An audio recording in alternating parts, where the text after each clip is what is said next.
Waalaikumsalam warahmatullahi wabarakatuh. Baik, sebelum kita mulai untuk kelas hari ini, mungkin kita buka dulu dengan doa. Semoga kelas hari ini diberikan kemudahan, kelancaran untuk sharing dan belajar bersama. Berdoa dipersilahkan.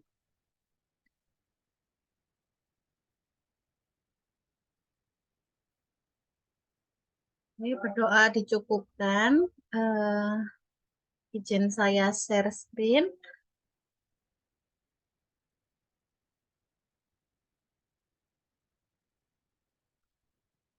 Apakah sudah terlihat jelas? Sudah. Sudah. Sampun, nggih. Oke. Hari ini mungkin kita akan sharing bersama tentang asuhan kebidanan komunitas, etikulegal, manajemen MPKAP, sama KIE. Gitu. Jadi apa namanya untuk hari ini mungkin teman-teman yang di Puskesmas sudah familiar tentang materi komunitas, etik. Nah, teman-teman di rumah sakit juga nanti akan apa namanya familiar juga tentang manajemen MPAKP, manajemen kebidanan yang diterapkan di rumah sakit dan konseling. Nah, nanti di inti dari pertemuan hari ini, nanti kelas hari ini, paling enggak nanti teman-teman kita akan sharing seputar eh, apa namanya pelayanan yang ada di komunitas, kebijakan yang ada, kebijakan dan program-program pemerintah di komunitas, etiko legal mengenai peran, wewenang, hak dari seorang bidan, manajemen yang di rumah sakit, manajemen bangsal, pengaturan bangsal, terus pengaturan eh, bidan secara tim, manajerial seperti itu, dan konseling komunikasi efektif. Oke, mungkin lanjut ke slide berikutnya, eh, langsung ke pertanyaan. Mungkin teman-teman sudah ini ya apa di-share untuk soal-soalnya tadi. Eh, ini langsung kita bahas bersama. Nanti akan mungkin secara bergantian untuk minta tolong dibacakan soal-soalnya. Mungkin langsung saja ya. Hari ini ada 14 peserta. Untuk yang soal pertama minta tolong dibacakan Mbak Ayu Lucy. Apakah valuable untuk membacakan?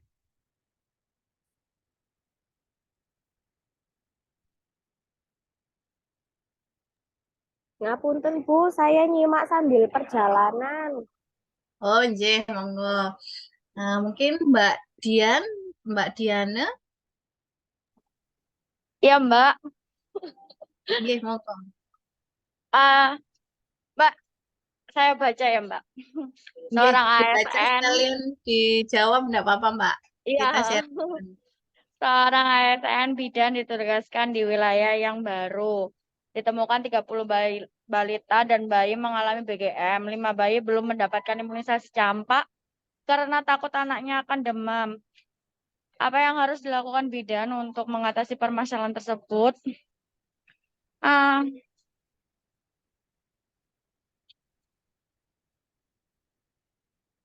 sosialisasi dengan kader, Mbak.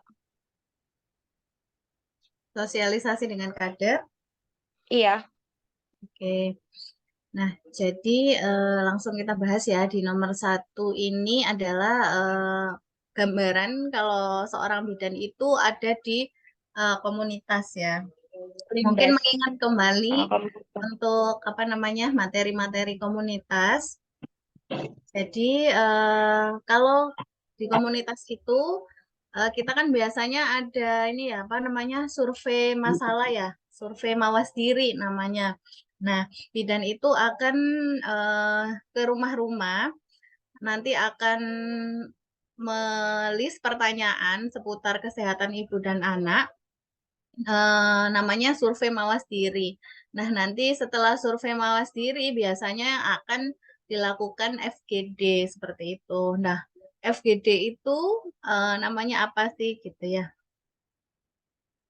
Kalau sekilas di soal nomor 1 ini mungkin jawabannya hampir mirip-mirip ya. Ada musyawarah masyarakat desa, terus ada sosialisasi kader, pendekatan dengan keluarga, seperti itu. Ada KII personal dari rumah ke rumah dan atau melakukan pelayanan posyandu darurat seperti itu.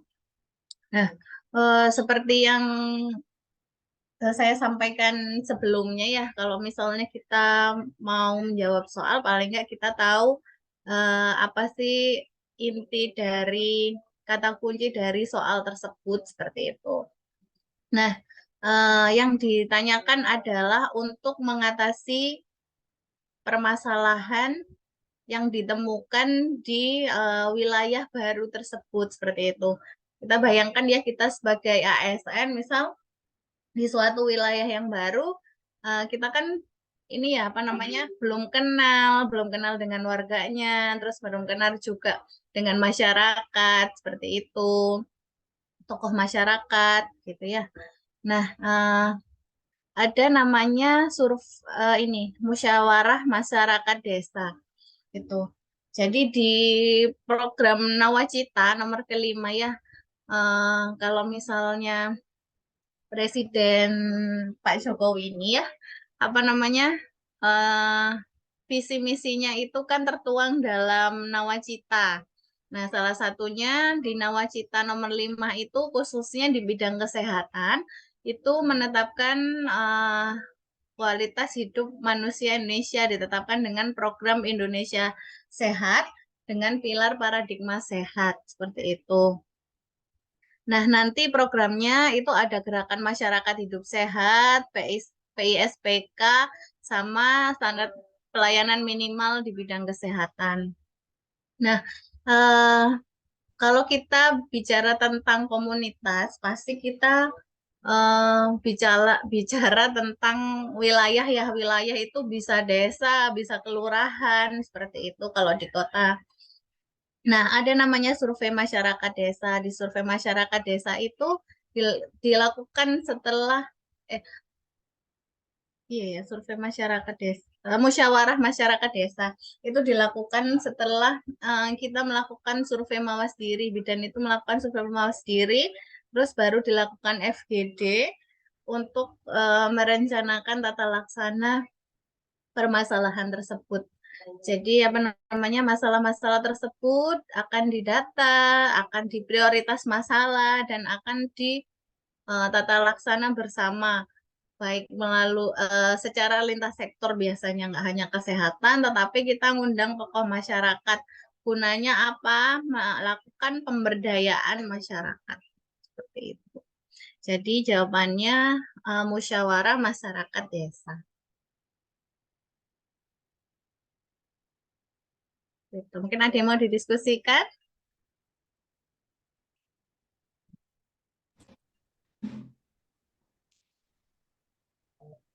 Lanjut dulu ya.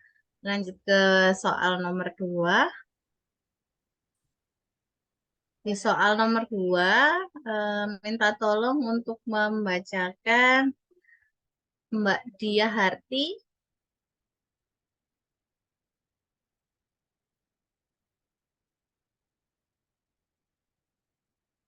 Apakah bisa membacakan?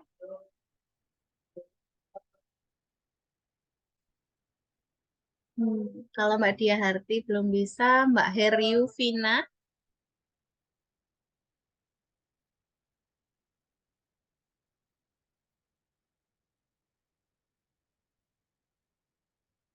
atau Mbak Ida. Nggih. Nggih, monggo Mbak, nomor 2. Bidan bertugas di wilayah yang baru ditemukan 50% masyarakat tersebut tidak melakukan kunjungan ANC dikarenakan ibu berpikir itu tidak perlu. Maka bidan melakukan upaya kelas ibu hamil. Oke, Mbak. Gitu. Betul ya. Ini kalau misalnya kita bicara tentang komunitas, pasti kita balik lagi bicara ke program seperti itu. Betul, salah satu program untuk peningkatan kunjungan ANC itu melalui kelas ibu hamil. Nah ini ya, tujuan kelas ibu hamil itu meningkatkan pengetahuan, merubah sikap, perilaku, agar memahami tentang kehamilan, perawatan tubuh, keluhan selama kehamilan. Jadi seluruh eh, apa namanya edukasi mulai ibu itu hamil, nanti persalinan, nifas dan sampai KB perawatan bayi lahir itu semua akan diajarkan atau diberikan edukasi di kelas ibu hamil seperti itu. Tujuannya juga terjadinya interaksi dan pertukaran pengalaman antara ibu hamil satu dan ibu hamil lainnya, juga antar petugas kesehatan. Seperti itu. Ini juga tujuan yang lainnya. Betul, jadi salah satunya untuk peningkatan kunjungan ANC, bidan melakukan jemput bola, salah satunya dengan melakukan kelas ibu hamil. Nah, ini juga integrasi layanan antenatal terpadu ya. Kemarin juga di yang waktu kita bahas mengenai ANC, juga ada ya di buku KIA terbaru ya tentang apa namanya standar minimal pelayanan apa apa saja sih yang diberikan saat ibu kunjungan ANC, mulai dari pemeriksaan tinggi badan, berat badan, lila seperti itu. Terus habis itu ada pencegahan penularan HIV, konseling seperti itu. Yang terbaru juga ada pelayanan kesehatan gigi, pelayanan kesehatan jiwa.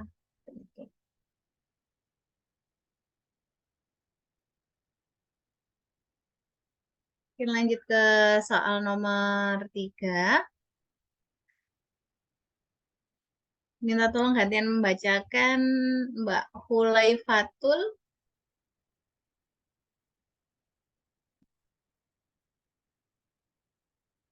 Iya, Apa, nggih. Mbak? Seorang remaja berusia 17 tahun pulang malam dan di tengah jalan diperkosa. Remaja takut hamil dan tidak berani melapor ke orang tua dan periksa ke PMB. Sikap bidan B memfasilitasi untuk melapor ke kepolisian. Gitu. Pak ya? Betul. Ya, ini sempat kita bahas kemarin ya di apa namanya materi asuhan kesehatan reproduksi.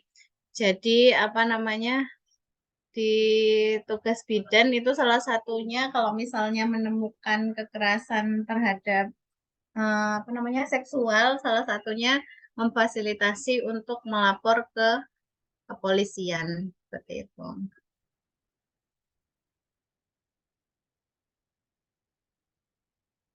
Selain itu juga ada pencegahan dan penanganan kekerasan ya berbasis gender. Ini juga program eh, secara WHO internasional, terus diadaptasi di Indonesia. Salah satunya dengan program pencegahan penanganan kekerasan berbasis gender, ada edukasi kesehatan reproduksi, memberikan informasi layanan penanganan kekerasan seksual. Ini salah satunya memfasilitasi ini ya pelaporan ke pihak berwajib. Terus menyediakan pelayanan medis bagi korban, profilaksis pasca pajanan dan kontrasepsi darurat.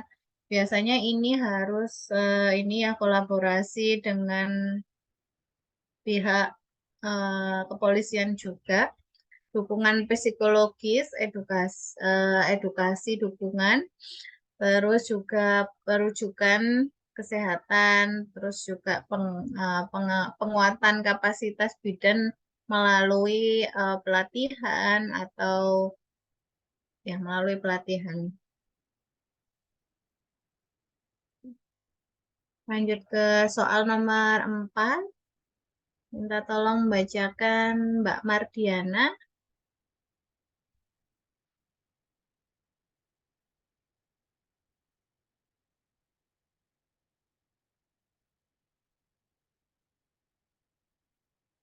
Lanjut kalau Mbak Mardiana tidak bisa, Mbak Niken.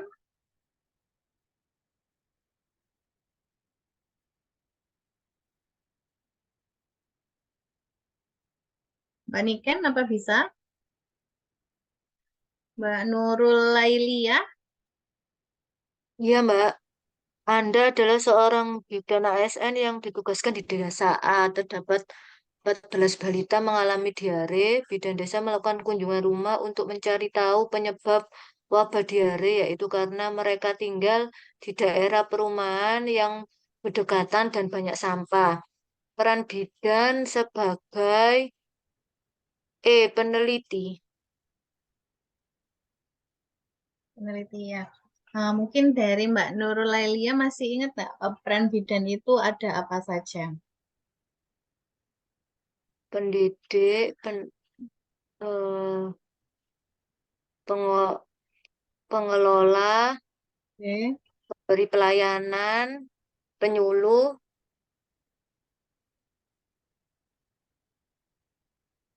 Ada Lupa-lupa berapa? ingat. Iya. Ini terkait konsep kebidanan ya. Kalau kita dulu belajar konsep kebidanan, terus ini juga masuk ke materi etiko-legal gitu. Biasanya di teknik teknis kemampuan bidang ini yang keluar juga apa namanya? Biasanya soal ini ya apa aplikasi. Memang teori peran bidan sebagai apa, tapi lebih ke diaplikasikan seperti itu. Untuk peran bidan sendiri itu sebenarnya ada 4 ya, ada pelaksana, pengelola, pendidik, sama peneliti seperti itu. Kita bahas untuk pelaksana. Pelaksana ini sama ya seperti kewenangan kita di rumah sakit, di puskesmas, seperti itu ya kita melaksanakan pemberian asuhan kebidanan seperti itu sebagai bidan pelaksana.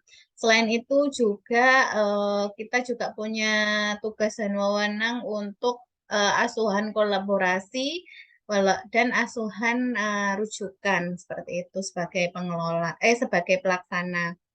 Sebagai pengelola, bidan memiliki peran sebagai manajer di ini ya di suatu fasilitas kesehatan, baik di bidang praktek mandiri, pengelolaan manajemennya, baik di rumah sakit, makanya ada namanya MPKAP, manajemen pengelolaan di rumah sakit. Nah, terus juga di puskesmas juga sebagai manajemen. Nah, salah satu manajemen yang ada di puskesmas itu namanya manajemen komunitas. Makanya ada peran bidan di komunitas betul. Juga yang ketiga peran pendidik. Pendidik ini tidak hanya sebagai pemberi konseling individu, tetapi juga sebagai pemberi penyuluh di masyarakat. Jadi peran pendidik ini salah satunya di dalamnya juga penyuluh, penyuluh secara KIE personal atau perorangan dan KIE penyuluh masyarakat seperti itu. Yang keempat yaitu peneliti. Nah, peneliti ini lebih pengembangan ya, pengembangan ilmu pengetahuan ya sebagai peneliti seperti itu. Nah, di soal nomor 4 ini kan ini ya, apa namanya? Terdapat 14 balita mengalami diare. Bidan melakukan kunjungan rumah mencari tahu penyebab wabah diare. Mereka tinggal di daerah perumahan yang berdekatan dengan sampah. Nah, setelah itu tata laksananya peran bidan itu sebagai apa sih? Seperti itu. Nah, di sini peran bidan salah satunya yang seperti saya sebutkan tadi ya sebagai pendidik. Jadi setelah bidan itu melakukan pengkajian survei mawas diri yang tadi ya Nah, tata laksananya bidan sebagai pendidik, yaitu memberikan penyuluhan kesehatan ke klien baik secara individu maupun masyarakat, juga salah satunya sebagai membimbing kader. Seperti itu. Jadi yang di nomor 4 tadi perannya sebagai pendidik. Seperti itu. Mungkin ada yang mau didiskusikan? Monggo, enggak apa-apa diskusi saja. Mungkin teman-teman di sini, mungkin saya di sini sifatnya sharing aja ya. Mungkin teman-teman yang di puskesmas, kalau misalnya saya ada yang kurang cocok, enggak apa-apa, langsung diingatkan aja. Didiskusikan bareng nanti. Monggo kalau mau ada yang didiskusikan. Kalau enggak ada, lanjut dulu ke soal nomor 5.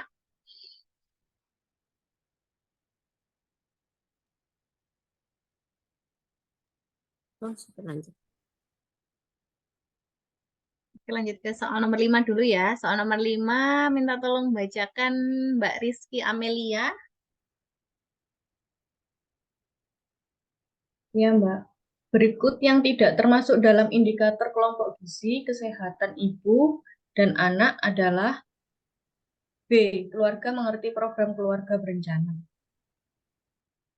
Ya. Jadi yang di nomor 5 ini indikator kelompok gizi dan kesehatan ibu dan anak ya, salah satunya program keluarga sehat. Nah, di keluarga sehat itu ada 12 indikator ya, terbagi menjadi 3 kategori, yaitu program gizi, kesehatan ibu dan anak, pengendalian penyakit menular dan tidak menular, dan perilaku kesehatan lingkungan. Nah, di program gizi kesehatan ibu anak itu meliputi apa saja sih? Keluarga mengikuti KB, ibu bersalin di vaskes, bayi mendapat imunisasi dasar lengkap, bayi diberi ASI eksklusif, dan pemantauan tumbang balita tiap bulan. Seperti itu ya. Jadi di soal nomor 5 ini, yang bukan termasuk Menyediakan sarana air bersih. Keluarga Iya, menyediakan betul. sarana air bersih. Iya, jadi yang bukan termasuk menyediakan sarana air bersih karena termasuk kesehatan lingkungan. Seperti itu.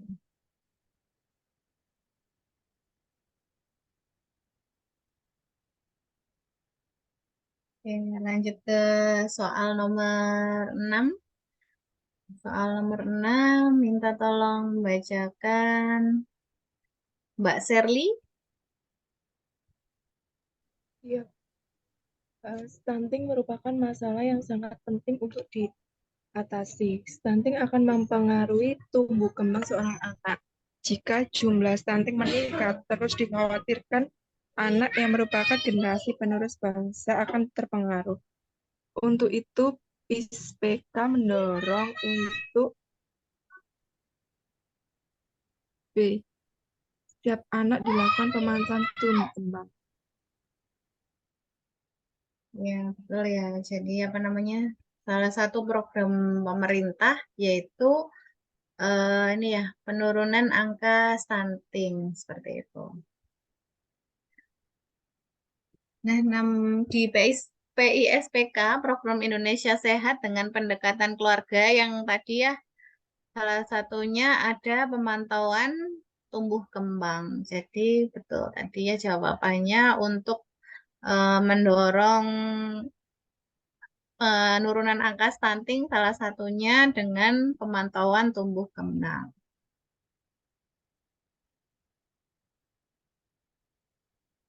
Oke, lanjut ke soal nomor 7. Minta tolong bacakan Mbak Zahrotul. Oke.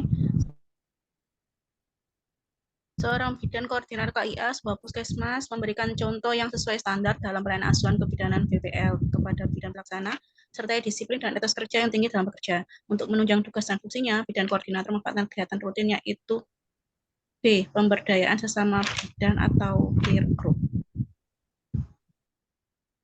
Ya, ini tentang manajerial ya, bidan sebagai pengelola. Nah ini contohnya di nomor 7 ini pengelola di puskesmas. Salah satunya yaitu sebagai bidan koordinator di puskesmas. Nah, salah satu tugas dan fungsinya yaitu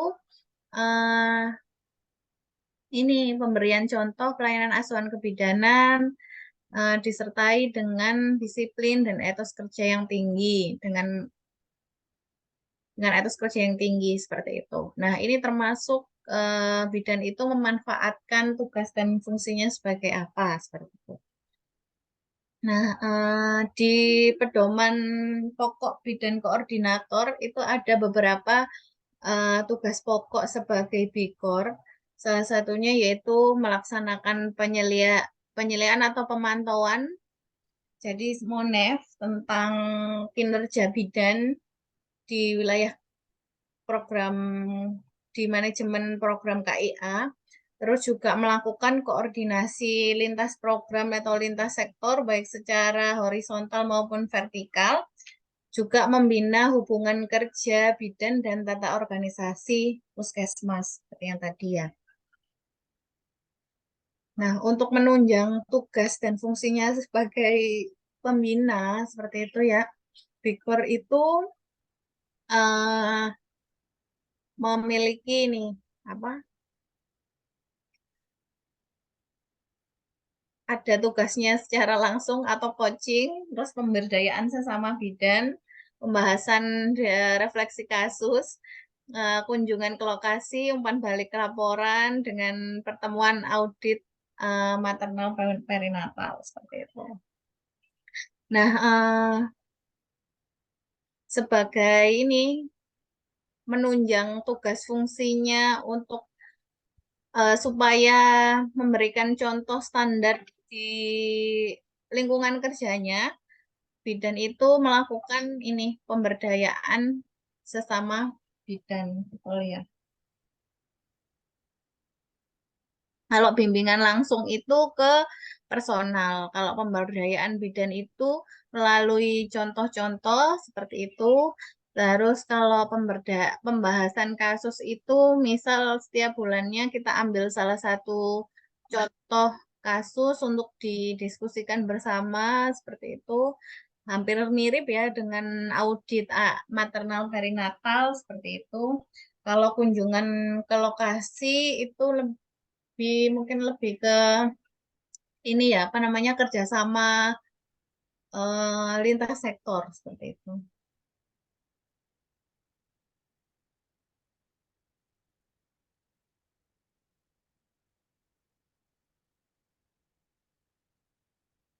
Kita lanjut ke soal nomor 8. Minta tolong bacakan Mbak Ardiana. Ya, Mbak. Seorang perempuan usia 17 tahun telah melahirkan anak pertama 5 hari yang lalu di PMP secara spontan. Mengeluh payudara terasa tegang, puting susu lecet, bayi dalam kondisi sehat dan belum bisa menyusu dengan baik. Bagaimana komunikasi efektif yang dapat digunakan bidan untuk menjelaskan kondisi ibu tersebut?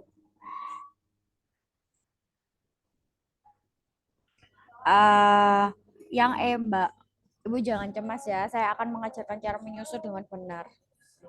Karena di situ ibunya mengeluh payudaranya terasa tegang, terus tidak bisa menyusu dengan baik. Ya, betul ya. Di soal nomor 8 ini salah satu contoh komunikasi yang efektif. Ya, kita lihat terlebih dahulu berdasar dari masalahnya, seperti yang kemarin ya, ini betul tadi masalahnya payudaranya terasa tegang dan bayi belum bisa menyusu dengan baik. Nah, salah satu yang bisa diberikan KIE yaitu teknik menyusui seperti itu, mengajarkan cara teknik menyusui.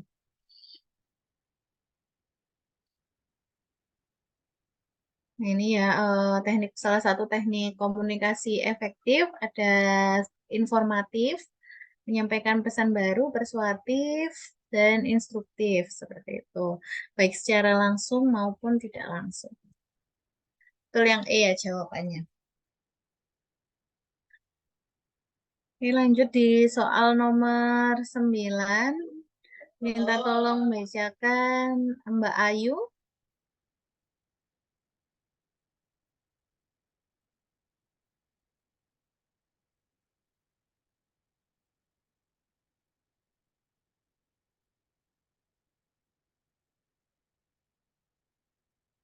Mbak Dina, Iya, apakah Bu. bisa? Ya. Seorang perempuan usia 28 tahun mengatakan hamil anak yang kedua. Ini merupakan kunjungan pertamanya untuk melakukan pemeriksaan kehamilan. Bidan melakukan anamnesa, pemeriksaan fisik, dan memberikan KIE untuk menunjang kehamilannya. Hal ini merupakan peran bidan sebagai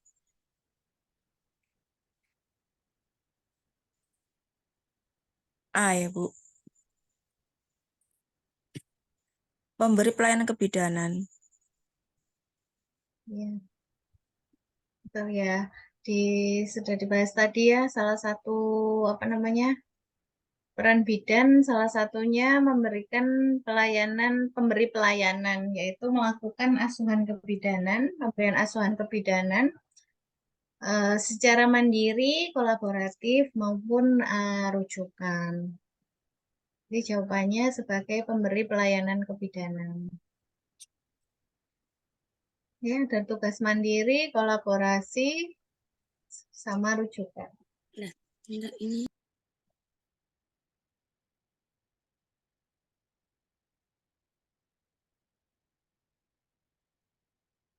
Lanjut ke soal nomor 10. Minta tolong bacakan.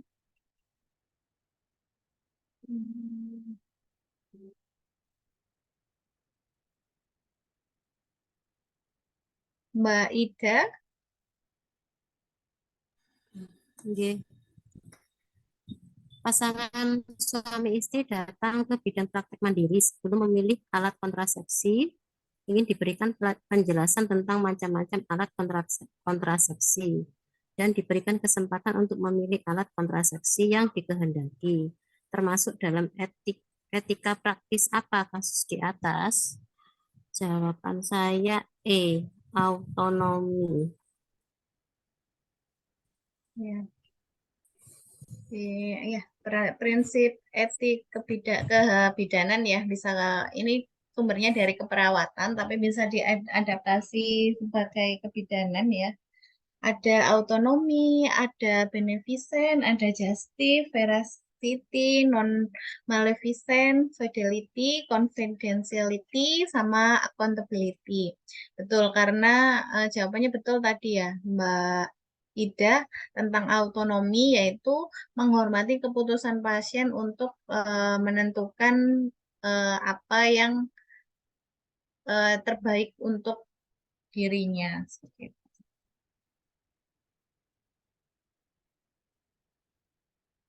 Lanjut ke soal nomor 11. Minta tolong membacakan Mbak Hulaifatul. Oke.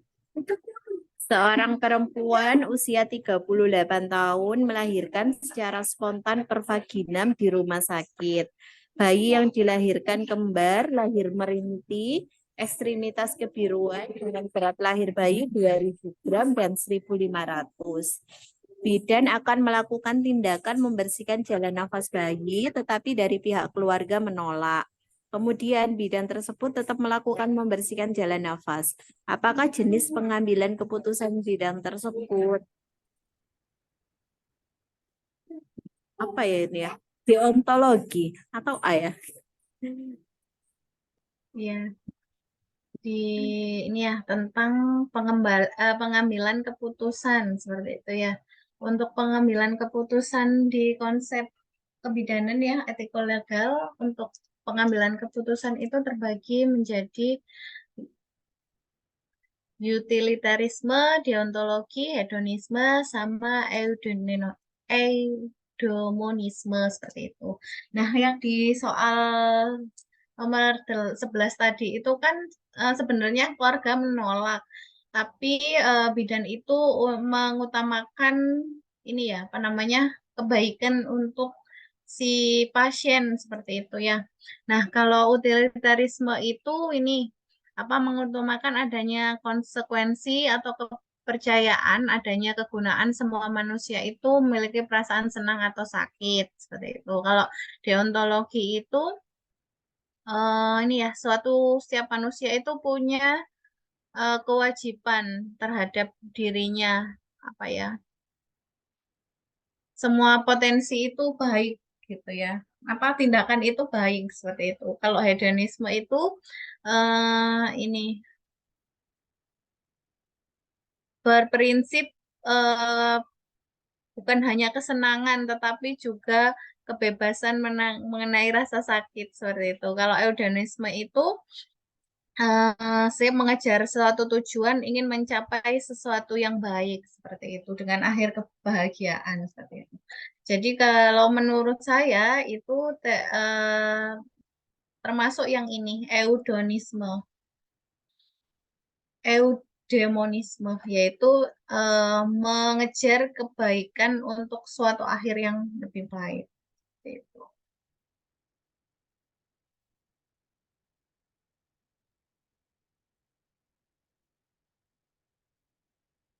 Nanti ini ya apa namanya Mbak-mbak bisa untuk jawabannya bisa di ini sendiri ya, dilingkari sendiri ya. Biasanya karena kadang saya itu di PPT nggak secara langsung buat jawabannya, jadi mungkin kalau nggak ikut akan bingung untuk memahami PPT-nya.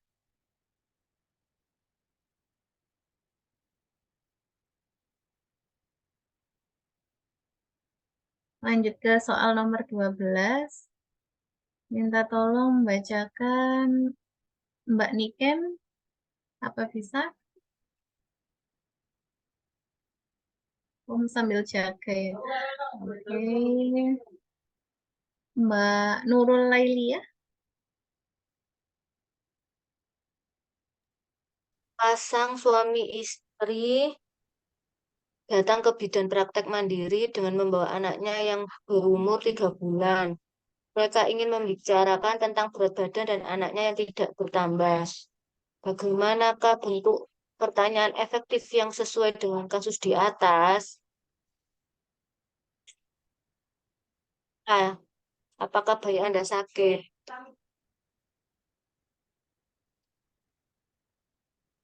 Ya, Yang, biasanya yang ya, yang apa Mbak? kalau nggak A ya B. Ya.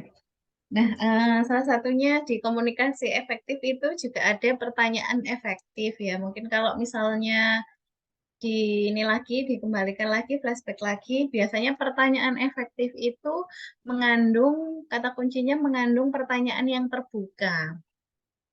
Nah, pertanyaan yang terbuka itu apa? Pertanyaan yang bidan itu bisa mengeksplorasi eh, riwayat kesehatan klien, terus habis gitu penyakit saat ini seperti itu. Jadi eh, jawabannya itu panjang gitu, nggak hanya sekedar iya atau tidak gitu.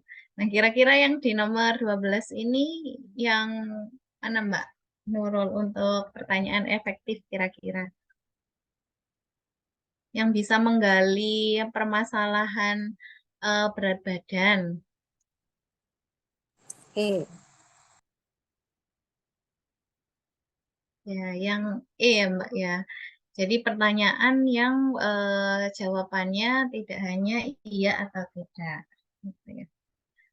Ya, teknik komunikasi terapeutik salah satunya mengajukan pertanyaan yang bersifat terbuka gitu.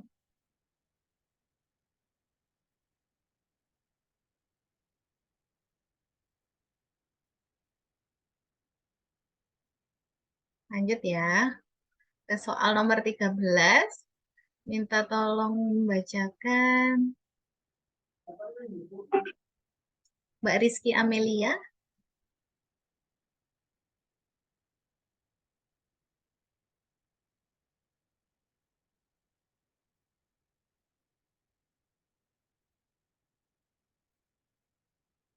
Atau Mbak Sherly, minta tolong membacakan. Seorang anak berumur 2,5 tahun mengalami diare. Bidan memberikan penjelasan kepada ibu tentang keadaan anaknya. Kemudian melakukan pengkajian lebih detail, menegakkan masalah, merencanakan serta melaksanakan penanganan diare, sampai pendokumentasian. Apakah jenis pengelola yang dilakukan bidan?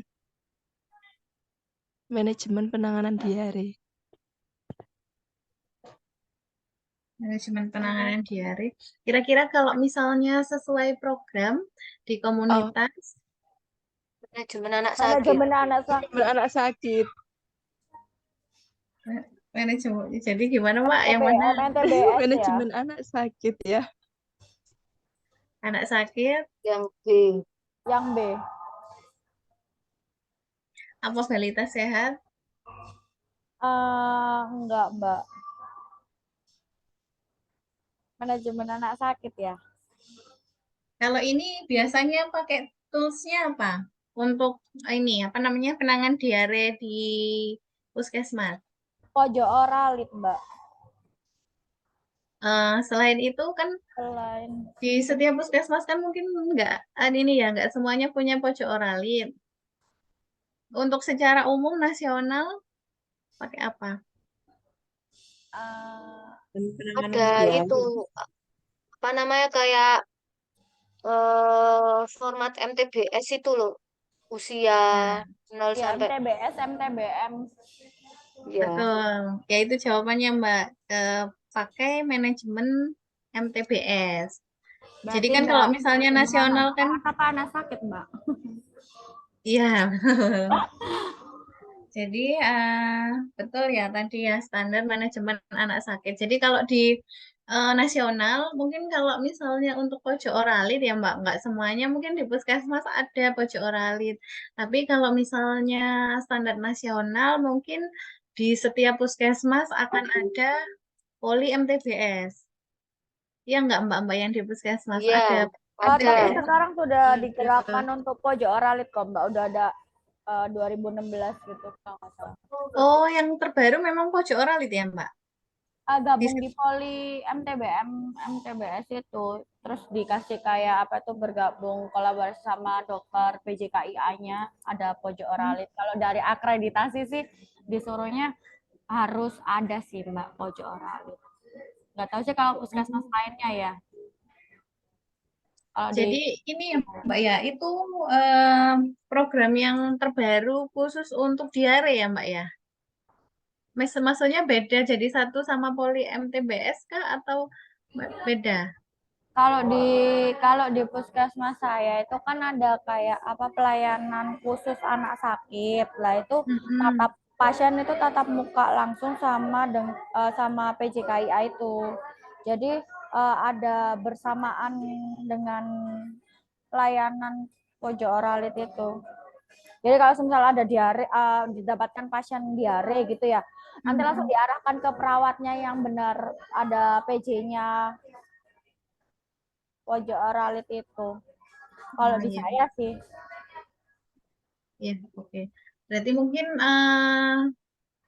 kalau saya sih ya Mbak kemarin itu ininya masih pedomannya masih yang nasional itu standarnya masih MTBS sih Mbak untuk penanganan anak atau balita sakit seperti itu. Jadi mungkin sementara pakai acuan MTBS dulu mungkin ya Mbak untuk apa namanya programnya. Nanti kalau misalnya memang ada program terbaru terkait akreditasi rumah sakit tentang pojok oralit itu mungkin akan saya share ke ini ya, apa namanya, teman-teman di admin gitu. Nanti saya kasih apa namanya materi yang terbaru. Itu mungkin ya Mbak-mbak ya. Karena saya ini ambil materinya, nanti mungkin akan di-share juga materinya ya. Nanti bisa dibaca-baca mengenai MTBS terlebih dahulu. Nanti untuk mengenai programnya tentang pojok orali di puskesmas di Indonesia mungkin akan saya share lanjutnya gitu ya. Sementara ini betul jawabannya manajemen anak sakit ya. Toolsnya, alat bantunya menggunakan MTBS.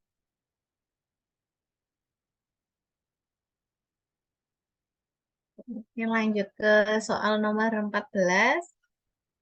Minta tolong bacakan Mbak Zahrotul, Mbak Dia.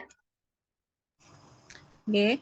Seorang bidan di desa untuk memudahkan pencapaian target pelayanan kontrasepsi, kemudian menugaskan kader KB untuk memberikan konseling pada pus yang belum memakai alat kontrasepsi, termasuk dalam fungsi pengorganisasian. Apakah bidan tersebut leading atau commanding? Ya, karena di sini kata kuncinya pencapaian target pelayanan kontrasepsi, terus menugaskan kader-kader. Jadi bidan itu sebagai lead ya, sebagai kepala organisir atau sebagai manajerialnya seperti itu.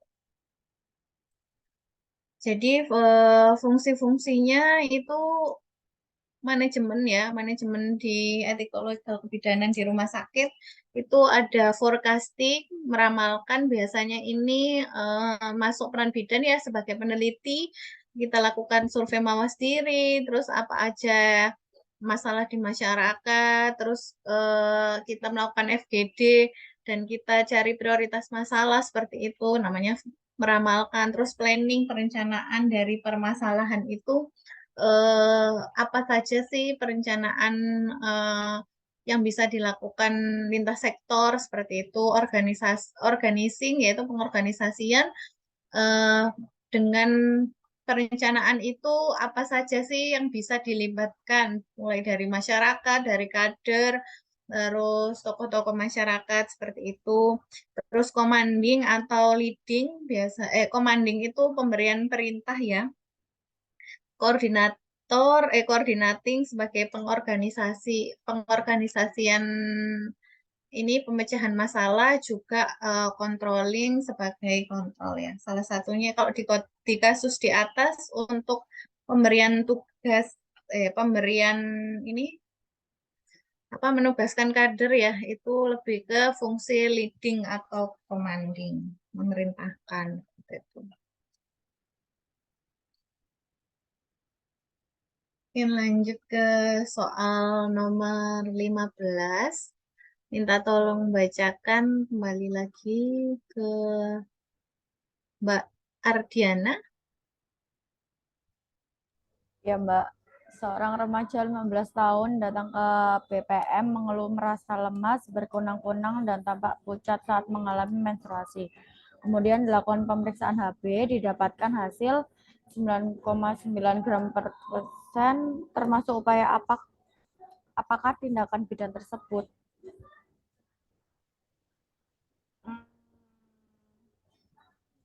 Ke rehabilitatif ya Mbak, atau health promotion Mbak, untuk meningkatkan kadar HB-nya. Ya. Jadi kira-kira kalau misalnya bidan HB-nya itu termasuk ini enggak normal kah atau perlu tata laksana?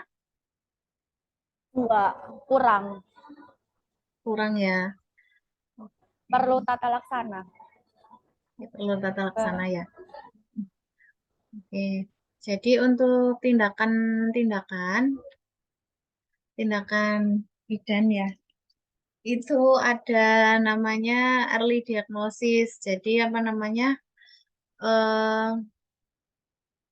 deteksi dini. Gitu.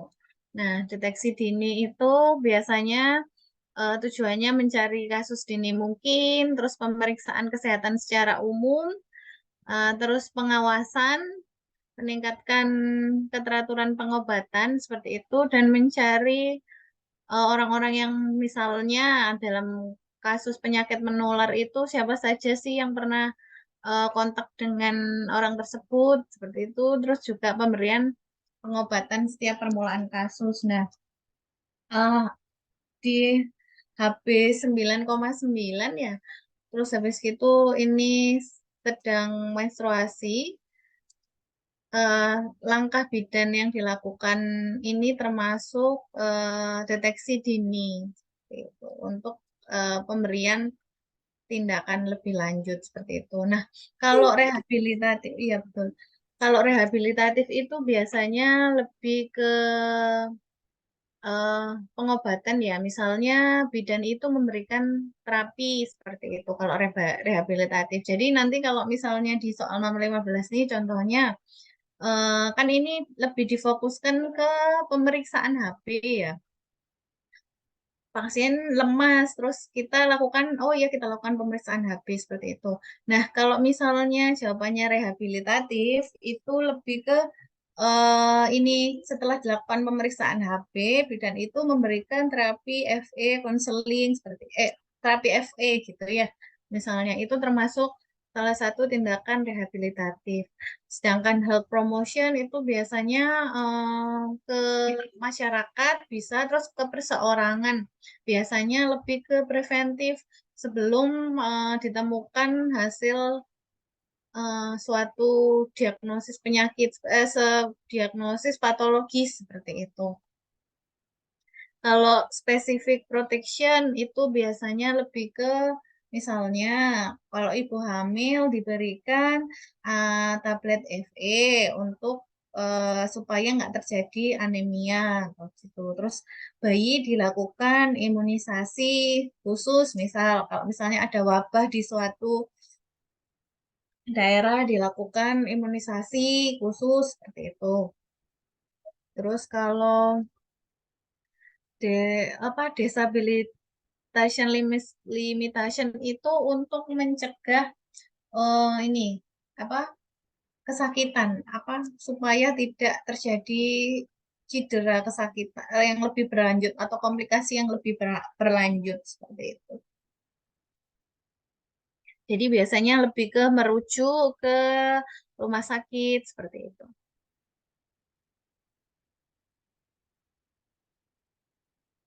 Karena dia mau didiskusikan,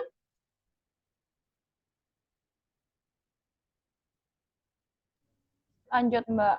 lanjut ya. Oke, lanjut ke soal berikutnya. Minta tolong bacakan Mbak Dina. Oke, Bu. Seorang bidan menjadi kepala bangsal nifas di suatu rumah sakit. Dalam meningkatkan pelayanan bidan, membuat rencana kegiatan, struktur tugas bidan di bangsal nifas, dan prosedur kerja pelayanan nifas yang harus ditaati seluruh bidan di bangsal. Bagaimanakah gaya kepemimpinan yang tepat pada kasus di atas? C. Demokratis. Dari soal nomor 16, kata kuncinya Oke. yang mana?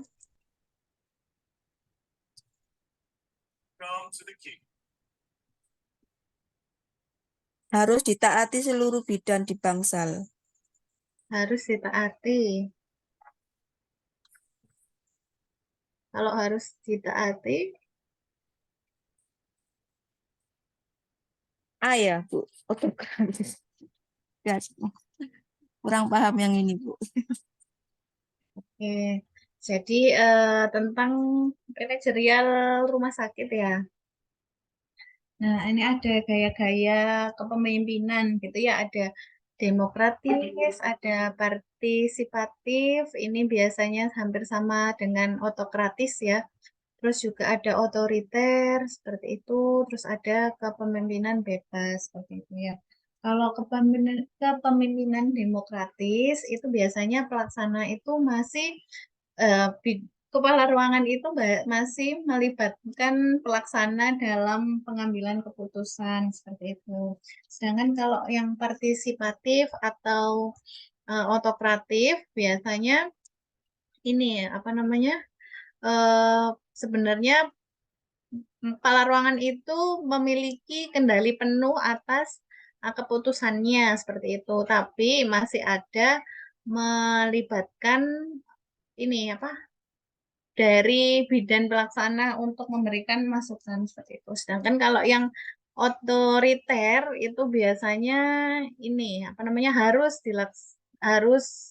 ditaati seperti itu. Nggak ini apa nggak mempertimbangkan pe- apa namanya keputusan dari pelaksana seperti itu. Sedangkan kalau bebas itu mix ya, boleh ke apa namanya lebih ke pelaksananya. Jadi membebaskan pelaksananya untuk melakukan pengaturan seperti itu. Nah, kalau di kasus nomor 16 ini lebih ke Otoriter otoriter. berarti. Betul, AB ya, Bu. karena ya betul karena harus ditaati gitu.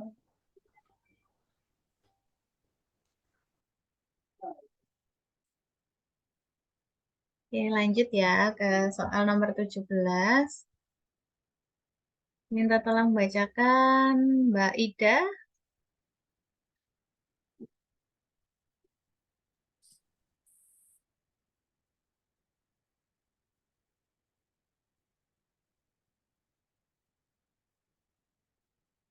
Mbak Ida, apa bisa? Atau Mbak Hulaifatul? Oke, Bu. Seorang pidana ASN lulusan D3 ditempatkan di suatu desa. Bidan dengan kecakapannya melakukan pembinaan kepada kader untuk dapat mendeteksi adanya tanda-tanda bahaya pada masa nifas. Termasuk aplikasi jabatan apa yang tepat pada kasus tersebut? Fungsional. Ya, betul. Jadi, betul ya. Di soal nomor 7 ini sebenarnya ini sih ya, apa namanya? Kewenangan ya, kewenangan bidan di eh, ini apa? Di ASN ya, sebagai ASN seperti itu. Sebenarnya di ASN sendiri itu ada namanya terbagi menjadi 3 ya, di jabatan fungsional, jabatan administratif, atau jabatan tinggi. Ini saya masih mengacu ke Permentan RB nomor 36 tahun 2019. Memang ada yang baru, tapi sepertinya belum disahkan ya untuk RUU ASN yang terbaru. Apa sudah ya?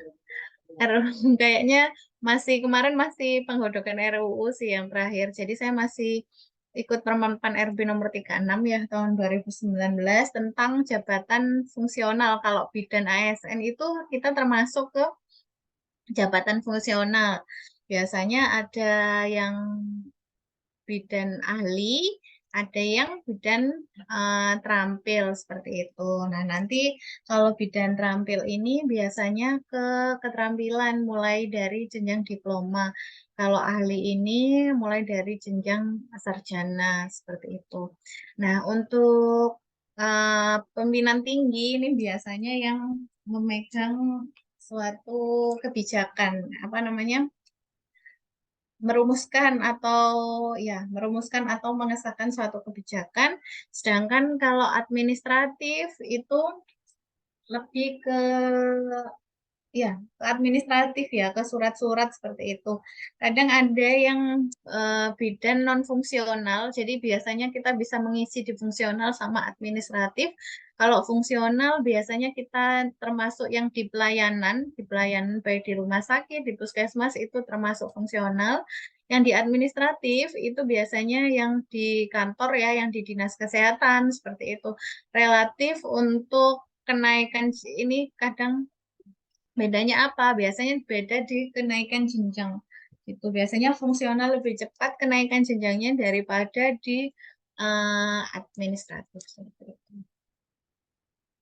Itu juga ya karena kenapa harus tahu ya? Karena kemarin itu yang di RUU terbaru itu rencana P3K itu juga akan memiliki jenjang ya, jenjang apa namanya? Jenjang karir, makanya kalau teman-teman juga ikut P3K paling enggak nanti kalau misalnya memang RUU-nya disahkan, bisa tahu untuk kenaikan jenjang karir bidan. Seperti itu.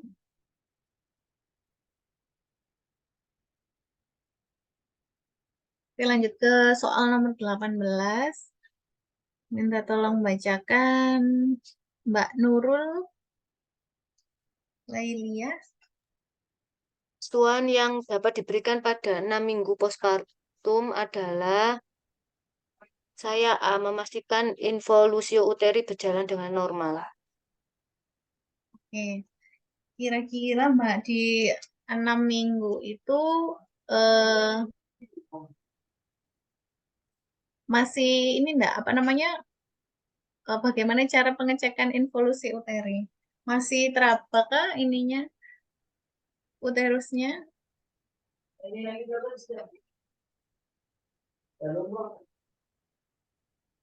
Iya, maksudnya uterusnya terap, tapi biasanya sudah enggak teraba ya 6 minggu.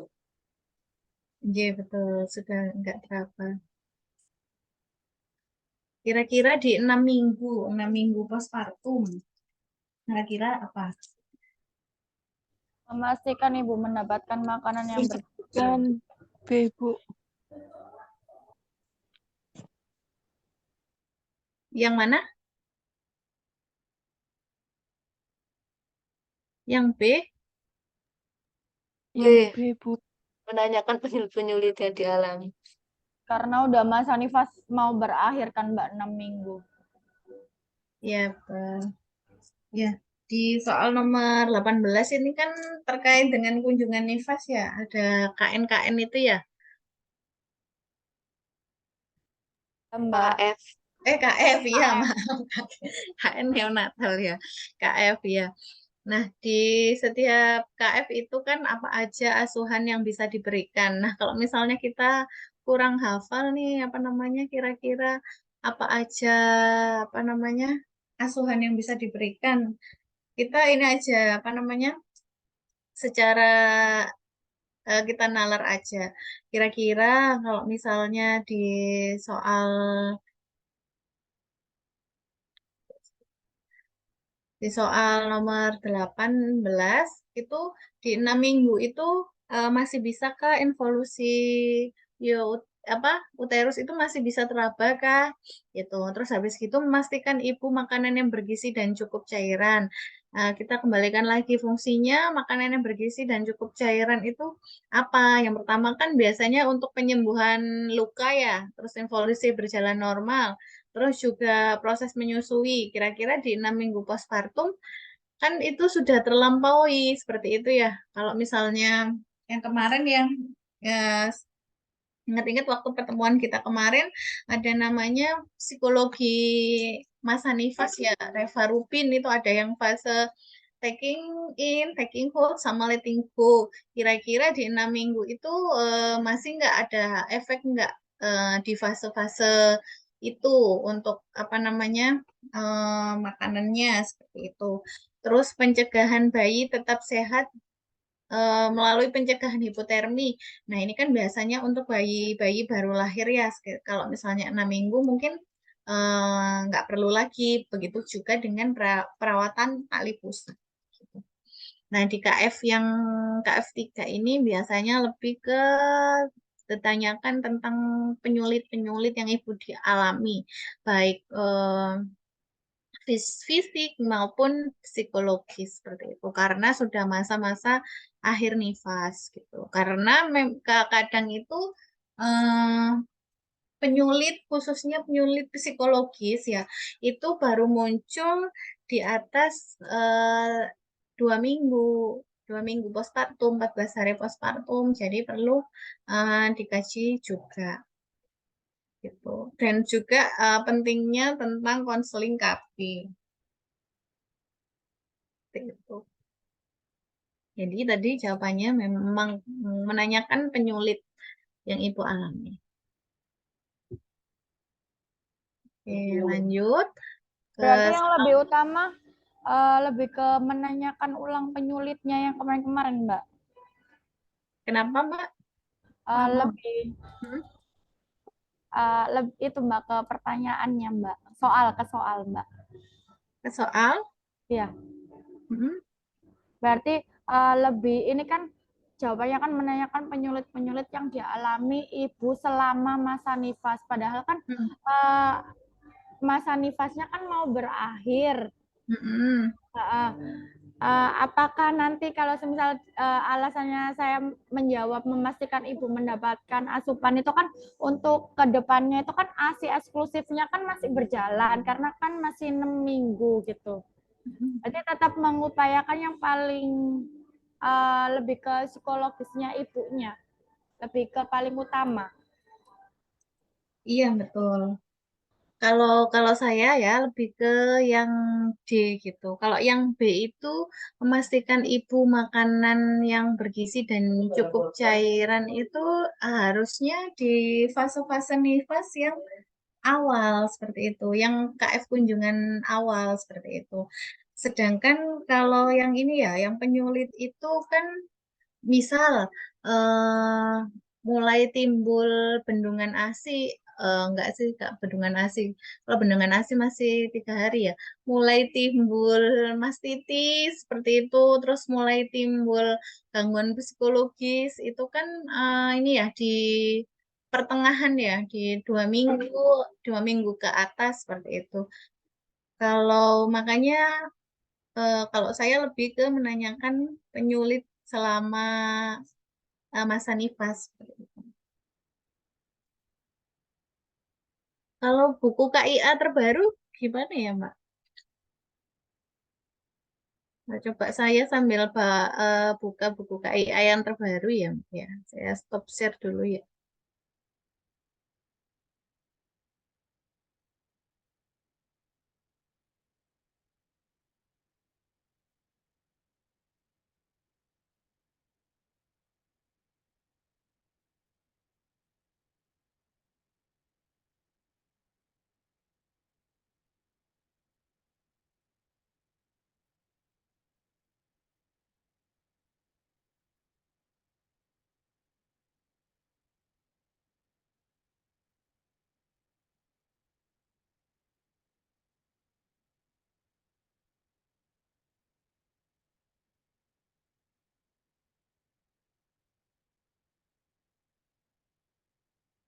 Bentar ya, Mbak. Saya sambil buka buku KIA yang terbaru.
Kalau di sini itu kunjungan KF-nya nggak spesifik.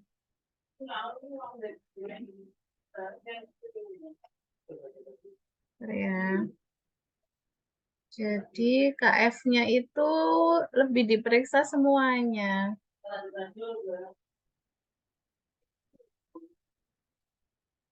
Bentar ya.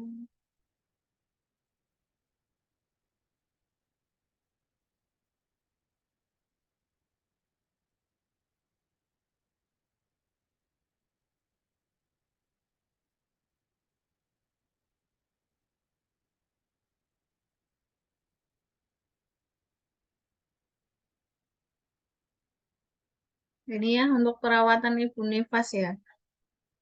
Yang di Sampai KF4 berarti. iya Sekarang. di KF4 ini kan ya. Yang ungu ini kan. Iya. Ini lebih diperiksa semuanya. Memang ini ya. Jadi kurang spesifik ya. Kurang spesifik seperti ini apa namanya? KF yang kunjungan yang program ya, yang KF yang lama, program yang lama. Jadi masih diperiksa juga kondisi TFU seperti itu, juga pemeriksaan payudara seperti itu. Kurang spesifik kalau menurut saya.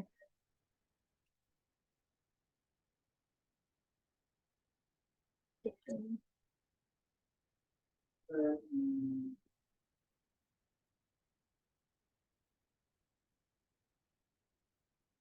Nanti apa namanya? Kalau menurut saya sih yang tetap yang menanyakan penyulit sih. Kalau yang makanan itu lebih ke awal kehamilan seperti awal kehamilan, awal nifas seperti itu. Yang di sini ya memastikan cukup cairan. Kalau yang ini yang pedoman KF yang lama.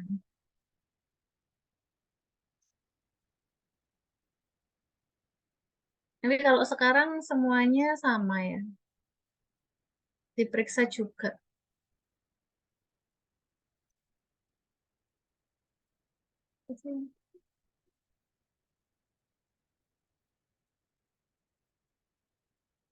Iya, Mbak. Lanjut, Mbak. Lanjut dulu ya. Ini yang terlihat apa, Mbak? Soal kah? Apa masih buku Soal. KIA? Soal ya? Soal. Soal ya. Oke, Mbak.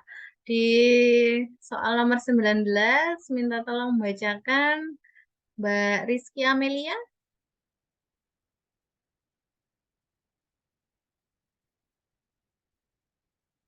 Informasi pemberian imunisasi BCG pada bayi dilakukan pada KN A, KN1. KN1 kunjungan sampai berapa, Mbak? Berapa hari? 0 sampai 7. Usia 2 bulan. Ya. Kunjungannya biasanya kalau imunisasi BCG diberikan ke hari yang ke-7 ya, Mbak? Kalau di puskesmas usia 1 bulan. Oh, 1 bulan. Berarti KN yang ketiga. Iya, kalau biasanya kalau di puskesmas gitu, Mbak. Tapi eh, ada yang memperbolehkan, maksudnya jadwalnya sebelum 1 bulan juga. Tapi biasanya itu 1 bulan. 1 bulan ya. Oke, sebentar Kak di buku KIA. Masih ke dia takut.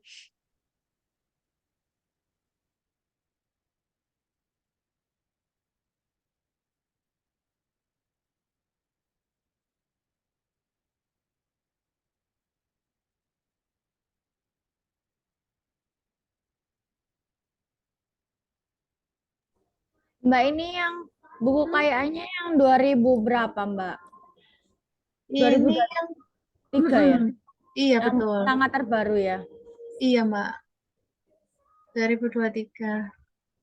Yang di puskesmas itu pakai yang tahun berapa sih, Mbak Masian? Yang Sesuai terbaru. stok. Kenapa? Sesuai stok, Mbak. Yang masih yang bolak-balik itu loh, Mbak. Bukan yang bolak-balik, tapi yang satu arah. Gitu. Oh, masih yang satu arah. Iya, iya, iya. Yang bolak-balik yang berlawanan arah, Mbak. Oh iya, itu kan yang terbaru kan Mbak, yang berlawanan arah itu, Oh, ada yang lagi, setengah Mbak. untuk ibu, setengah untuk bayi kan? Iya, tapi ada lagi yang sampulnya yang enggak terbalik. Oh, gitu ya. Itu, Yang ada terbaru yang nggak bolak-balik, tapi tengah-tengah buku ada sekat sekat. untuk anaknya. Ada kayak sampul cover kertas untuk anaknya. Oke. Ini sih saya ambilnya di websitenya Kemenkes, Mbak, 2023 sih bilangnya, Mei 2023. Itu berarti 1 bulan ya, berarti ke yang di KN3 ya, Mbak. Sebenarnya bisa 0 bulan ya, 0 bulan sampai 1 bulan Iya, bisa. untuk PCG. Ya, sebenarnya kalau misalnya di KN1 mungkin terlalu cepat mungkin ya. Bisa yang di KN2 atau KN3. Kalau saya pribadi sih untuk pemeriksaan imunisasi BCG itu lebih ke yang di KN2 sih, Mbak. Betul.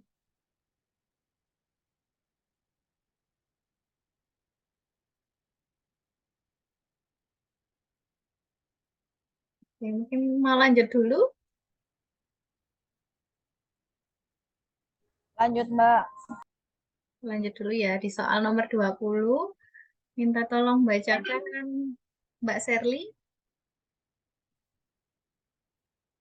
Indikator pelayanan KIA menggambarkan keadaan kegiatan pokok dalam program KIA. Yang tidak termasuk dalam indikator pelayanan PWS KIA adalah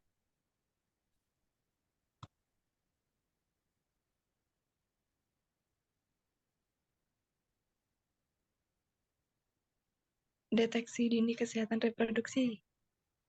Yang B, Bu. Oke. Yang pelayanan PWS KIA ya, teman-teman yang di puskesmas pasti ini ya, apa namanya, familiar gitu ya, tentang pemantauan cakupan pelayanan KIA. Ini tujuan PWS KIA ya. Nah, yang tidak termasuk itu yang kalau K1 ada kan ya Mbak. Terus pelayanan KB, kunjungan neonatal juga ada, cakupan persalinan ada, yang tidak termasuk deteksi dini kesehatan reproduksi.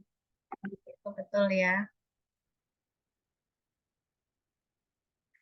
Kalau apa namanya, IVA, terus Sadari itu masuk PWS KIA enggak Mbak? Enggak ya?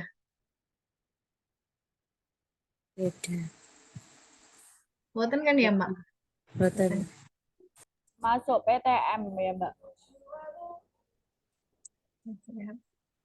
Di soal nomor 21, minta tolong membacakan Mbak Zahrotul, Mbak Dia.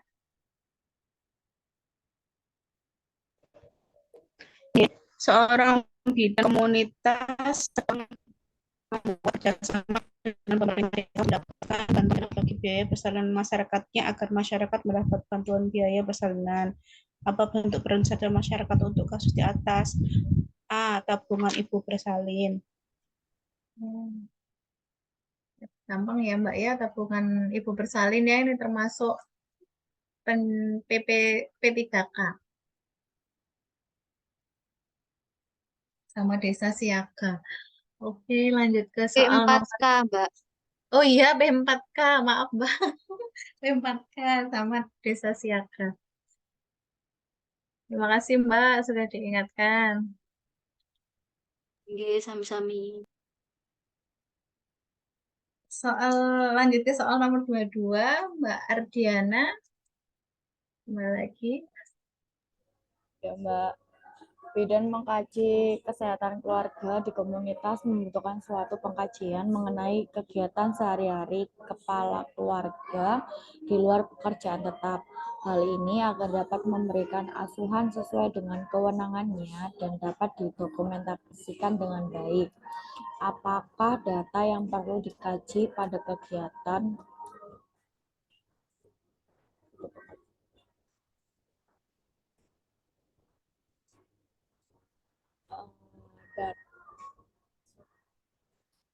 data dasar keluarga, Kak?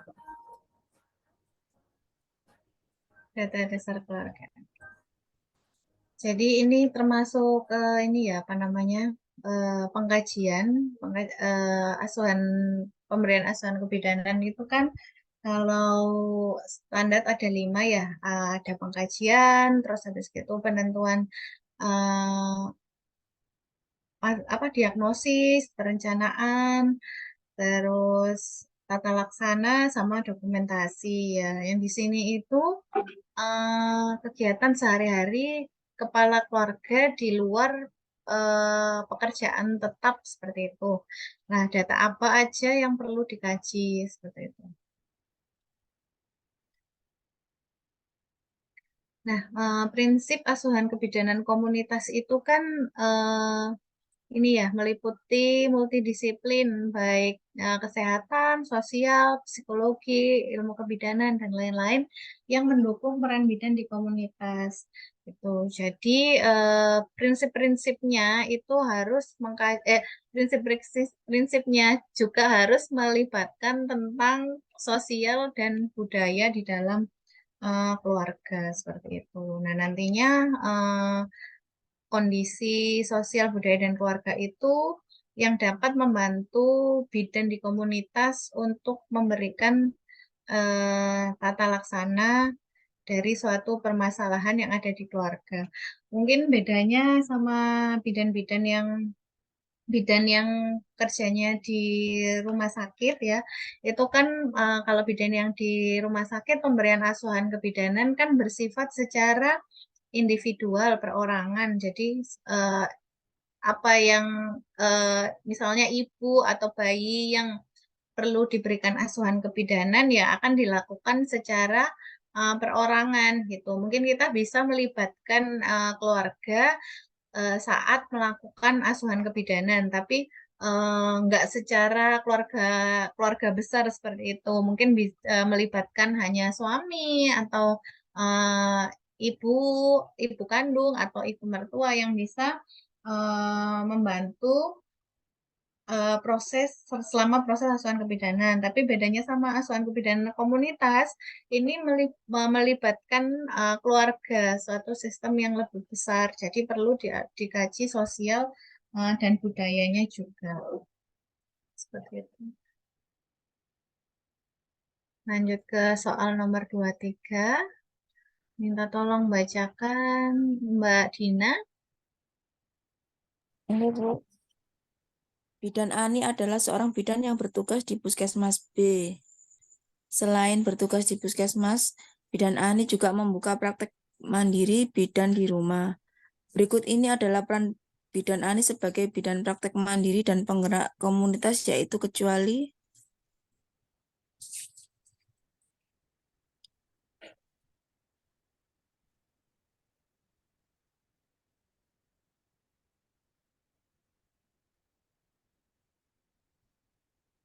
Bidan sebagai ya ini Bu, sebagai pengelola pembina Posbindu. ya Posbindu.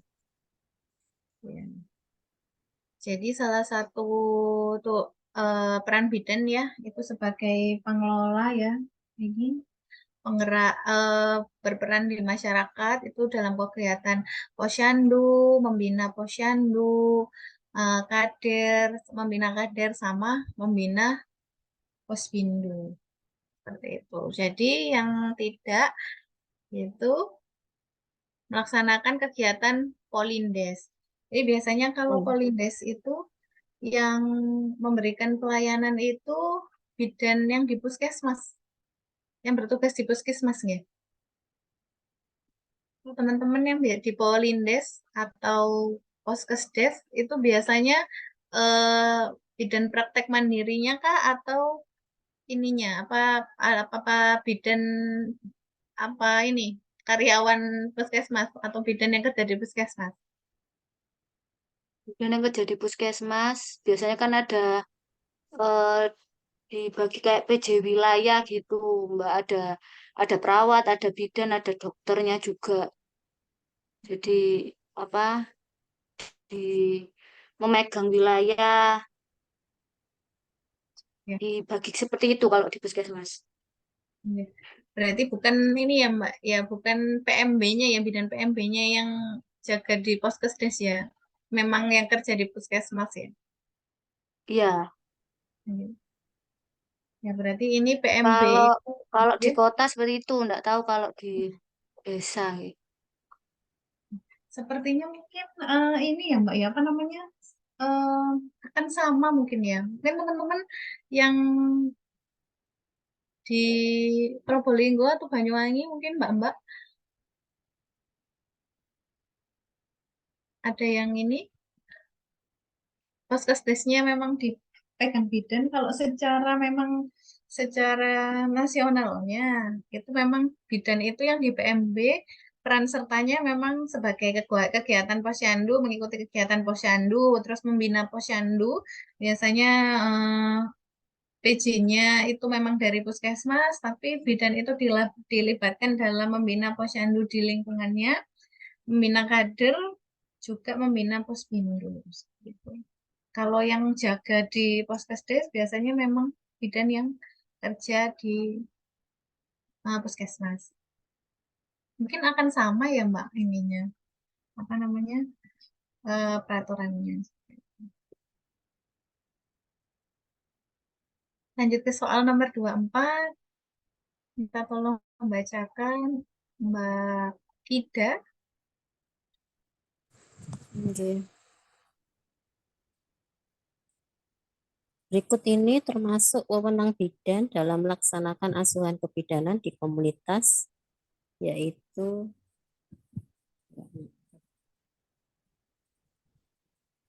deteksi dini komplikasi. Mbak.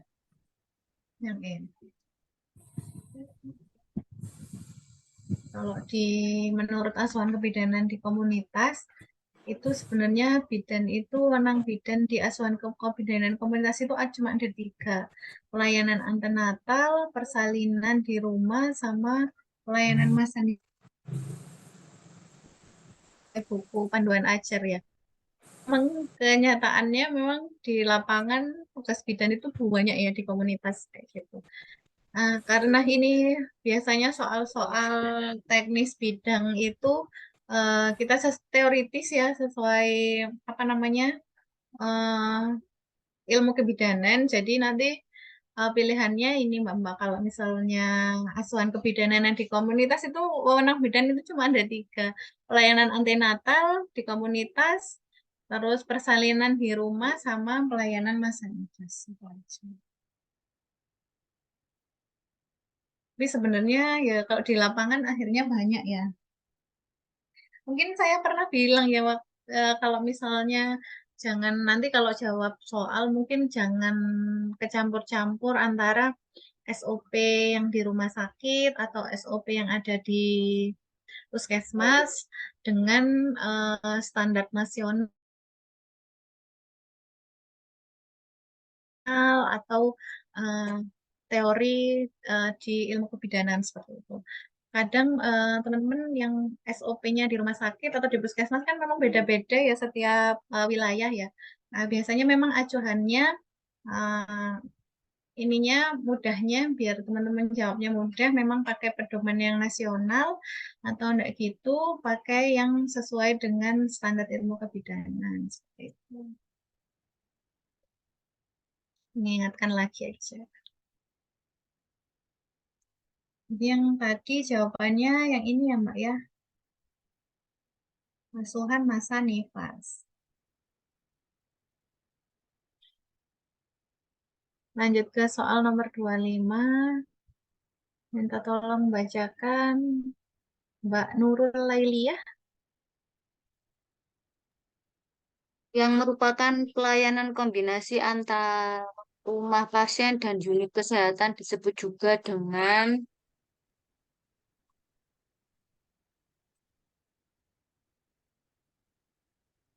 sayap B.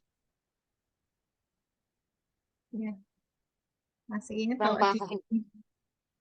betul. Kalau misalnya di dulu ya di dan komunitas itu masih masih ini ya masih pertolongan itu boleh di rumah gitu ya. namanya domisiliary in dan out. Itu penggabungan antara rumah pasien dan unit kesehatan.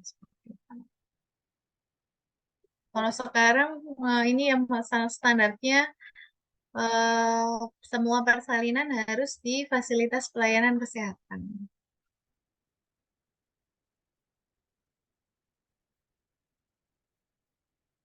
Oke, lanjut ke soal nomor 26. Minta tolong membacakan Mbak Rizky Amelia.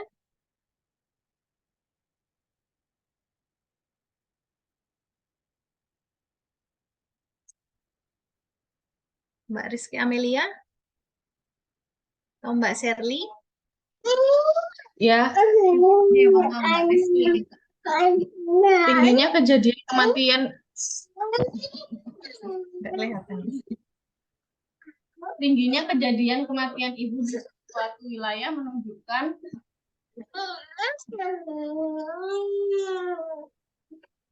rendahnya deteksi dini komplikasi. Ya, karena tingginya AKI ya di suatu wilayah ya. Kalau misalnya indikator masyarakat sehat, menurut WHO itu berdasarkan status kesehatan masyarakat, indikator pelayanan kesehatan, itu. Sedangkan masalah kebidanan di komunitas, biasanya di masyarakat Indonesia itu masih tingginya pertumbuhan penduduk, AKI-AKB, terus angka kesakitan sama kematian terhadap penyakit menular, terus kematian tidak menular, sama masalah kesehatan lingkungan, seperti itu.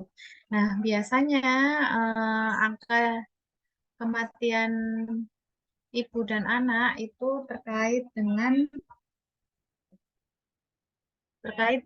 apa tadi Mbak? Jawabannya Mbak Rizky, Mbak? Rendahnya deteksi dini Rendahnya komplikasi. deteksi dini komplikasi. Ya, betul. Rendahnya deteksi dini komplikasi. Soal nomor 27. Minta tolong bacakan Mbak Zahrotul, Mbak Dia.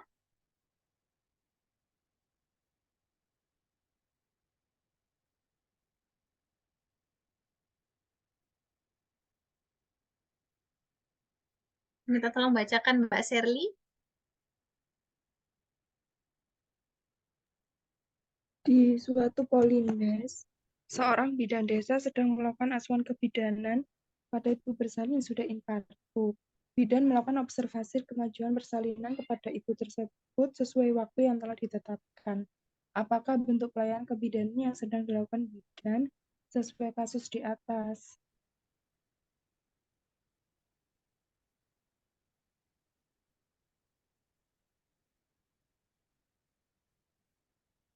Laksana, Ibu. Ya, apa Mbak?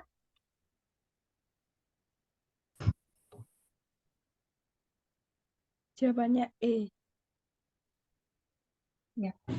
Nah, sesuai peran ya, peran tugas fungsi bidan. Tadi ada mandiri, kolaboratif, sama rujukan, seperti itu. Nah, di praktek ya ini ya, praktek mandiri bidan itu ada yang di bidan mandiri sama di fasilitas kesehatan, seperti itu. Nah, di sini bidan kan melakukan asuhan kebidanan pada yang sudah infarktu. Terus observasi kemajuan persalinan sesuai dengan waktu yang telah ditetapkan, seperti itu. Nah, ini termasuk bentuk pelayanan yang mandiri. Jadi ini kan memang ini ya tugas bidan secara mandiri sesuai dengan wewenang, seperti itu. Jadi kalau misalnya wewenang sesuai wewenang itu salah satu tugas mandiri. Tapi kalau misalnya nanti yang ditanya eh, peran bidan sebagai apa? Nanti jawabannya perannya sebagai pelaksana. Tapi kalau misalnya ini termasuk bentuk pelayanan kebidanan apa gitu, atau tugas bidan secara apa, itu nanti bisa jawabannya mandiri. Jadi ada mandiri, ada rujukan, ada kolaboratif. Nah, biasanya kolaboratif itu dibagi menjadi delegatif sama mandat gitu. Mungkin kalau di rumah sakit ya delegatif untuk penolongan persalinan patologis bisa delegatif. Nah, kalau mandat itu biasanya hanya bersifat ini apa namanya eh, ucapan ya, apa namanya ya perintah perintah secara ucapan. Ini lanjut ke soal nomor 28. Minta tolong membacakan kembali lagi ke Mbak Dina. Oke. Ibu Ati mempunyai anak bernama Rahmanita lahir pada tanggal 6 bulan 10 2011. Hasil penimbangan bulan Februari tanggal 6 tahun 2012 berat badannya 3,3. Berat badan pada bulan November pada bulan sebelumnya tanggal 15 Januari 2012 yaitu 3,5. Pada bulan November dan Desember 2011 ia tidak ditimbang. Bagaimana pencatatan kolom status gizi dalam laporan bulan November pada kohort bayi WHO?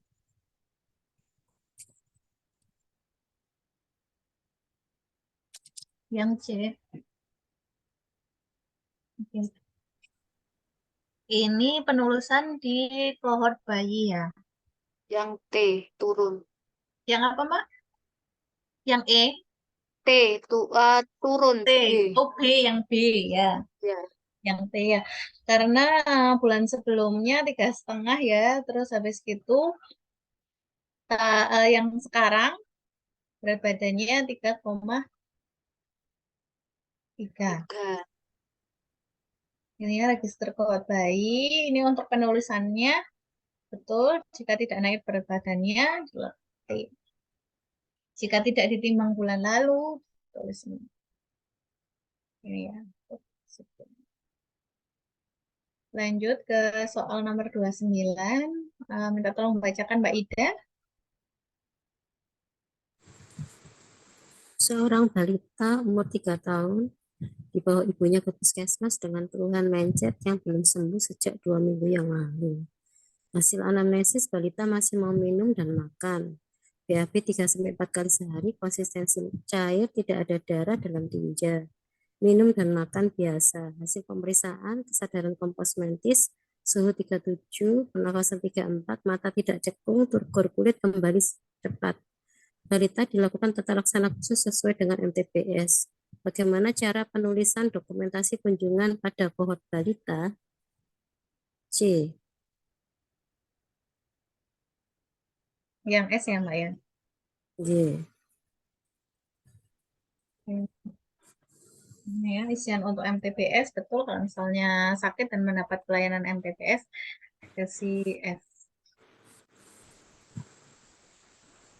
M. Ini yang ini kan diberikan toh, Mbak. Diberikan Iya, berarti ini M. M. Kalau yang S yang tidak diberikan. Oke, lanjut. Soal nomor 30. Kayaknya soal terakhir. Minta tolong bacakan Mbak Nurun.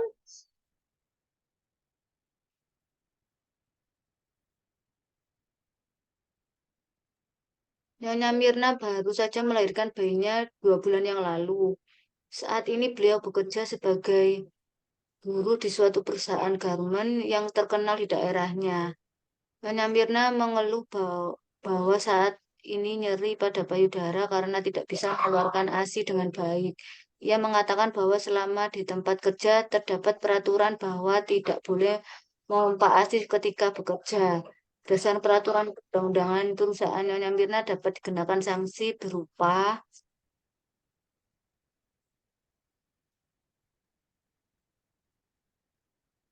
nggak tahu ini saya. Ya, Saya sih soal jawabannya A. ya, ya, Pak ya. Ini Tapi nggak tahu. ini tempat kerjanya nggak boleh pemberian ASI ya, nggak boleh melakukan pemberian ASI. Nah, ini biasanya saya masih ambil dari UU Kesehatan yang lama ya, Mbak. Dari UU Kesehatan yang lama itu, kalau misalnya nggak boleh memberikan ASI, itu dendanya penjaranya 1 tahun, dendanya maksimal 100 juta. Gitu. Ini masih yang lama, terus juga ada tentang Undang-Undang Tenaga Kerja. Ini juga masih yang lama, belum yang Omnibus Law. Itu juga masih ini pekerja diberikan kesempatan untuk menyusui anaknya, seperti itu sama pemberian ASI. Ini masih pakai UU yang lama. Saya belum menemukan yang di UU Kesehatan yang terbaru tentang pemberian ASI. Mungkin bisa sharing Mbak-Mbak nanti kalau nemukan nanti, atau saya lampirkan juga UU Kesehatan yang terbaru. Gitu.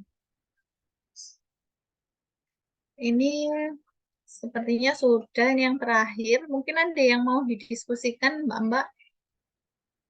Monggo. Terkait asuhan kebidanan komunitas. Biasanya soal-soal komunitas ini lebih lebih akan lebih banyak mungkin ya daripada soal-soal ini teori tentang ANC, INC seperti itu, karena terkait program pemerintah. Gitu. Aja mau didiskusikan?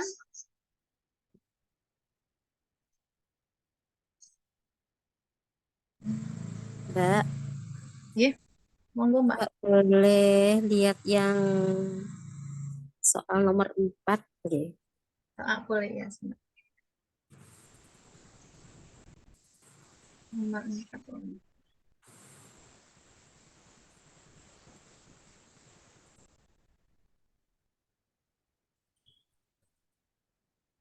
Jawabannya tadi E ya Mbak ya, yang nomor terakhir. Iya, yang 100 juta Mbak.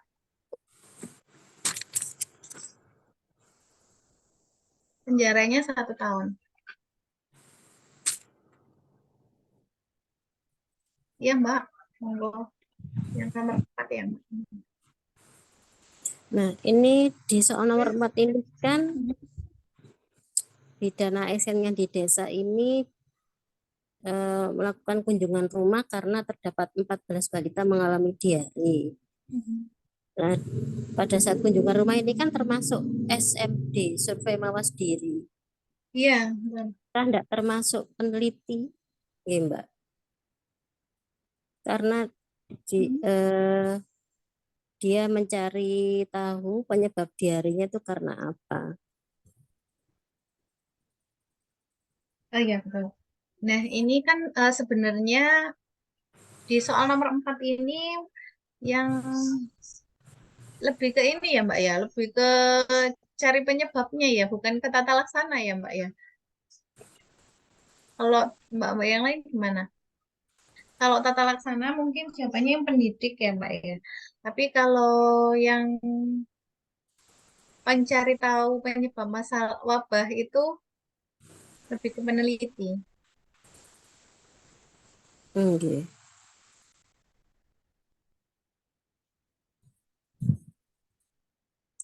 Karena belum sampai ke tata laksananya. Iya, belum sampai ke Soalnya tata laksana ya. okay, masih. Kalau Mbak-Mbak yang lain gimana Mbak? Kalau saya itu kemarin ininya peran bidannya waktu tata laksana gitu. Tata laksananya biasanya pendidik memang ya. Karena edukasi setelah setelah mencari masalah, edukasinya ke pendidikan.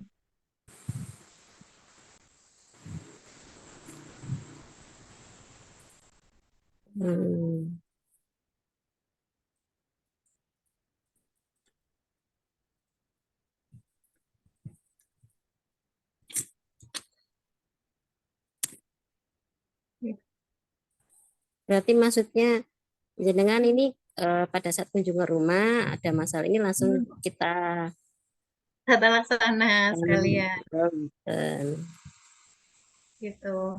Jadi sebenarnya kalau misalnya dari kata kuncinya ya Mbak, kata kuncinya di sini kan kunjungan rumah untuk mencari tahu ya Mbak ya, alasannya ya. Apa kata kuncinya ya? oke. Nah, itu bisa kemungkinan peneliti ya kalau misalnya dari kata kunci itu ya.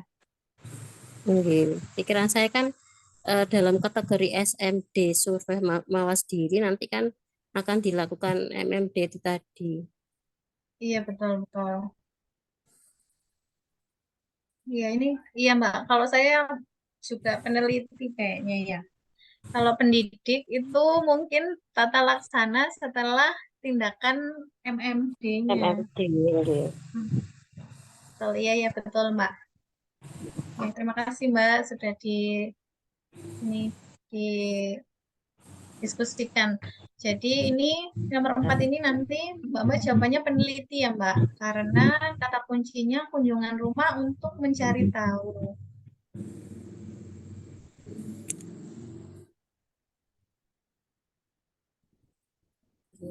Makasih Mbak Vita. Ya, terima kasih Mbak. Sama-sama Mbak. Ini dia mau didiskusikan lagi, Mbak. Mbak 23 tadi jawabannya apa ya? 23.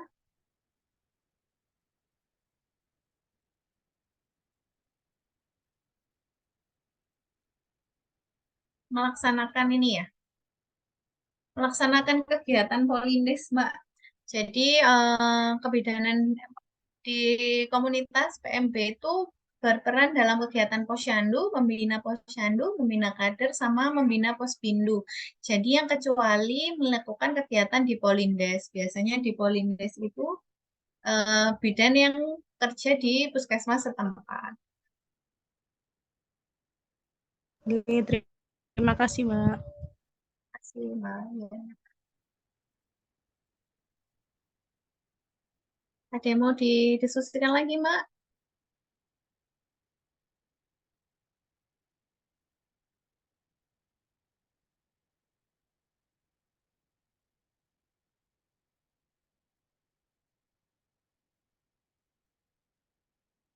Ya mungkin yang di apa namanya di komunitas ini selain tentang teori mungkin nanti juga ini ya Mbak apa namanya Mbak bisa belajar tentang PWSKIA PWSKIA yang tentang cakupan penghitungan cakupan K1 K4 gitu mungkin Mbak-mbak yang di puskesmas sudah familiar ya dengan cakupan K1 K4 kayak gitu penghitungannya biasanya kadang juga ditanyakan seperti itu. Terus juga mungkin karena ini ada grup kan ya Mbak, nanti bisa sharing terkait penghitungan di grup, cara menghitung di grup gitu nggak apa-apa. Biar bisa bareng-bareng nanti lulusnya. Jadi sementara ya Mbak, sementara sih saya nggak ngasih ini sebentar di materi, tapi sudah saya sertakan kok Mbak cara penghitungannya. Kalau K1, K4, target K1, K4 seperti itu. Saya sertakan.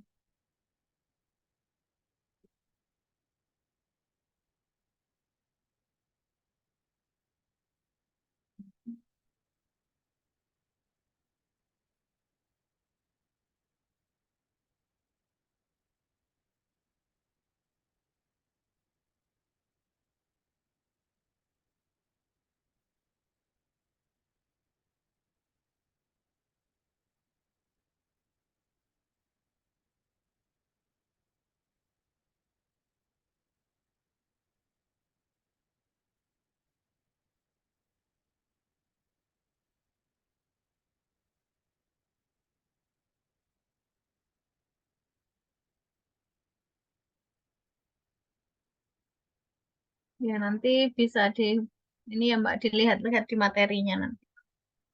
Oke, mungkin ada yang mau didiskusikan lagi, Mbak.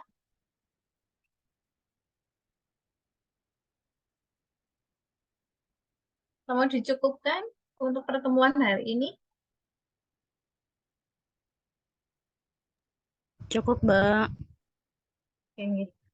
Baik, dicukupkan ya untuk pertemuan hari ini. Alhamdulillah, terima kasih untuk kehadirannya. Semangatnya Mbak-Mbak tetap semangat sampai terakhir untuk sharing bersama. Karena tadi diawali dengan berdoa, kita tutup juga dengan berdoa. Semoga kegiatan hari ini diberikan keberkahan dan dimudahkan semua urusan Mbak-Mbak sekalian di sini untuk melamar P3K atau CPNS-nya. Berdoa dipersilahkan.